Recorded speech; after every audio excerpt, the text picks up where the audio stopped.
Seandainya bisa, siapapun tidak akan memilih terlahir tanpa keluarga dan terlunta-lunta. Termasuk Oliver Twist. Ia tidak pernah tahu siapa keluarganya, dan tiba-tiba saja hidup di rumah penampungan untuk kaum papa. Informasi yang sampai di telinganya hanyalah kisah memilukan tentang ibunya yang meninggal setelah melahirkan dirinya. Meski memiliki masa lalu yang tidak jelas, Oliver Twist begitu menginginkan masa depan yang bahagia. Maka dari itu, bocah kurus, berwajah pucat, dan selalu merasa lapar itu menurut saja ketika Pak Sowerberry, si pembuat peti mati, datang dan membelinya dari rumah penampungan. Senyatanya, hidup Oliver tak kunjung berubah. Tetap merasa lapar, miskin, dan dibenci. Bahkan ketika sudah bersusah payah melarikan diri ke kota London pun, takdir tak kunjung berbaik hati. Beberapa orang yang dianggapnya sahabat, ternyata juga menjerumuskannya pada kehidupan yang lebih kejam.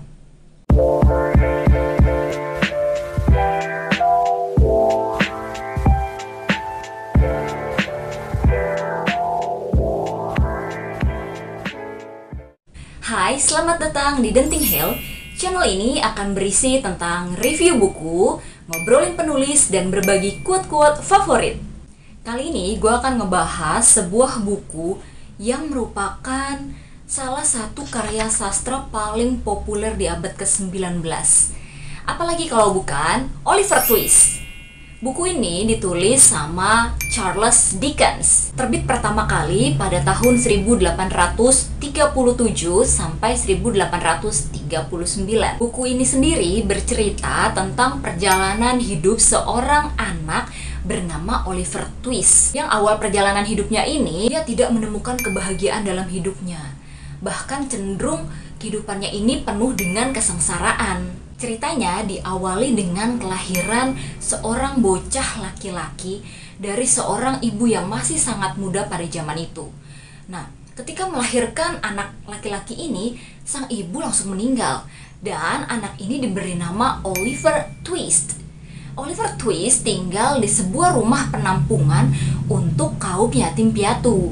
Digambarkan dalam novel ini bahwa Oliver hidup di rumah penampungan dengan perasaan, dengan fisik yang sangat kurus, terus hidupnya juga tidak bahagia, cenderung lebih sengsara, dan dia sering banget merasa kelaparan. Dan ketika Oliver berumur 9 tahun, ia dipindah lagi nih. Ia pergi ke rumah penampungan lain yang diperuntukkan untuk anak-anak kecil yang sudah harus bekerja pada umur masih sangat muda waktu itu. Oliver merasa mungkin kehidupannya di rumah penampungan ini menjadi lebih baik, tapi ternyata nggak juga. Bahkan di rumah penampungan ini hidupnya menjadi lebih buruk lagi. Dia harus bekerja dan upah yang diperoleh itu nggak seberapa. Dia bahkan harus makan sup atau kayak bubur tapi encer gitu yang nggak ada isinya, kayak dagingnya pun nggak ada. Jadi Oliver nggak dapat kekuatan untuk kehidupannya sehari-hari. Jadi tubuhnya tuh lemah terus karena kehidupannya di rumah penampungan ini, di warehouse ini. Oliver ini dia nggak tahan kan. Akhirnya Oliver dijual dengan harga 5 pound. Untuk siapapun yang mau membelinya silakan, karena di penampungan ini udah nggak mau nampung si Oliver lagi nih. Akhirnya Oliver dibeli sama salah seorang penjual atau pembuat peti mati. Sebenarnya si pemilik toko ini orangnya baik, tapi karena dia punya istri yang agak bisa dibilang tidak baik, akhirnya kehidupan Oliver di tempat ini juga menjadi lebih buruk lagi. Bahkan Oliver digambarkan dalam bukunya harus tidur di peti mati dan makan makanan sisa dari anjingnya si pemilik toko tersebut. Sampai pada suatu titik Oliver dituduh mau menyakiti bahkan membunuh orangnya si pemilik toko peti mati tersebut. Karena sudah sangat tidak tahan dengan segala macam intrik yang dialami sama si Oliver ini, akhirnya dia melarikan diri untuk pergi ke London. Perjalanannya ke London ini juga tidak mudah, karena dari kotanya Oliver ini untuk mencapai London jaraknya itu sekitar 70 mil. Dia berjalan kaki loh. Dia cuma berbekal sepotong roti kering, baju yang udah tua dan cukup lusuh, juga 2 potong kaos kaki. Bayangin anak umur 9 tahun sudah harus kalau zaman sekarang bahasanya mungkin merantau untuk mencari kehidupan yang lebih baik. Nah, dalam perjalanannya ini Oliver juga sudah merasakan berbagai macam kesakitan, bahkan kakinya juga sampai luka-luka. Dan dia hidup selama 7 hari ini dengan sepotong roti, ternyata nggak cukup. Akhirnya dia hidup dari belas kasihan orang-orang yang dia jumpai dalam perjalanannya menuju ke London tersebut. Akhirnya Oliver tiba di London dengan keadaan yang sudah sangat lemah, bahkan kakinya juga sudah luka, udah nggak pakai sepatu lagi. Dan si Oliver ini ketemu sama salah seorang anak yang mengajak dia untuk istilahnya memiliki kehidupan yang baru. Tapi ternyata kehidupan Oliver di London ini penuh berbagai macam rintangan. Oliver ini dia terjebak bersama kawanan pencuri, pencopet. Jadi ada kumpulan anak-anak nih, dia tinggal di sebuah rumah yang diketuai sama seseorang bernama Fagin. Si Fagin ini dia tuh mengetuai anak-anak kecil dan menyuruh anak-anak kecil ini untuk mencuri, mencopet. Kehidupan Oliver setelah join sama para kaum pencuri ini, walaupun dengan terpaksa, ini menjadi semacam permulaan nih. Oliver dipaksa untuk mencuri dan dia sempat ngikutin 2 anak lainnya untuk melakukan aksinya, tapi malah Oliver akhirnya yang dikejar sama masyarakat. Oliver yang dituduh jadi pencuri, tapi akhirnya Oliver malah diperlakukan baik sama si orang yang dicuri tersebut. Nah, dari sini juga mulai nih kehidupan Oliver berliku-liku lagi. Akhirnya dia malah balik lagi ketangkep sama kawanan pencuri itu. Dan akhirnya dia dipaksa juga untuk membobol sebuah rumah. Oliver juga ketembak. Dan akhirnya Oliver ketemu orang baik lagi. Pokoknya di sini banyak banget lika-likunya deh kehidupan Oliver. Sampai pada akhirnya di novel ini kita akan tahu tentang kematian ibunya Oliver dan siapa ibunya Oliver ini. Bahkan kita juga akan tahu siapa sesungguhnya si Oliver Twist tersebut.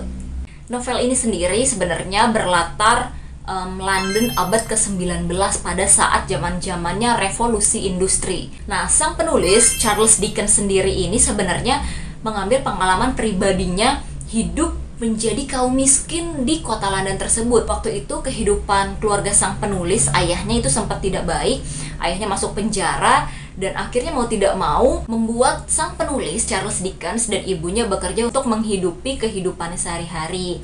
Dari sinilah Charles Dickens akhirnya mengetahui bagaimana kehidupan kaum miskin pada saat itu, hingga semua pengalamannya, semua gagasannya diterbitkanlah ke dalam novel ini, Oliver Twist. Novel ini sendiri sebenarnya merupakan kritikan dari Charles Dickens atas masalah kemiskinan yang terjadi di London pada abad ke-19 waktu itu.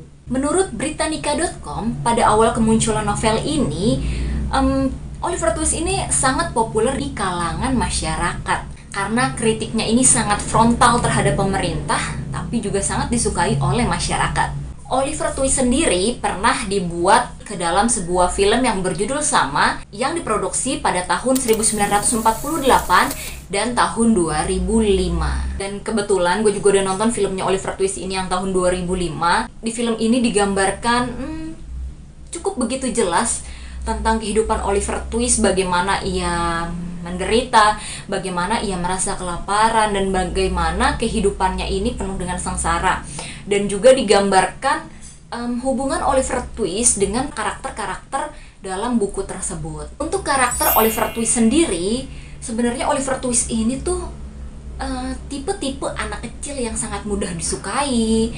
Terus juga dia polos, pendiam, pemalu, dan yang paling menonjol dari Oliver Twist ini, dia nggak melupakan kebaikan dari orang yang pernah berbuat baik sama dia. Dia ini loyal, terus penuh kasih sayang.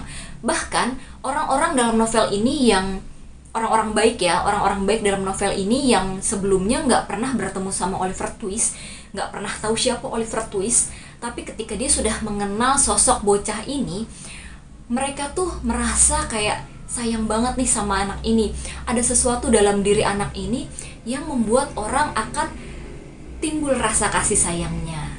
Untuk nilainya sendiri, menurut gua, Oliver Twist bernilai 10 dari 10. karena emang novelnya sebagus itu dan penuh dengan kritik sosial, dan kita bisa membayangkan bagaimana kehidupan London pada abad ke-19 pada masa revolusi industri. Kalau kalian suka sama video ini, boleh di like, subscribe, dan share. Thank you!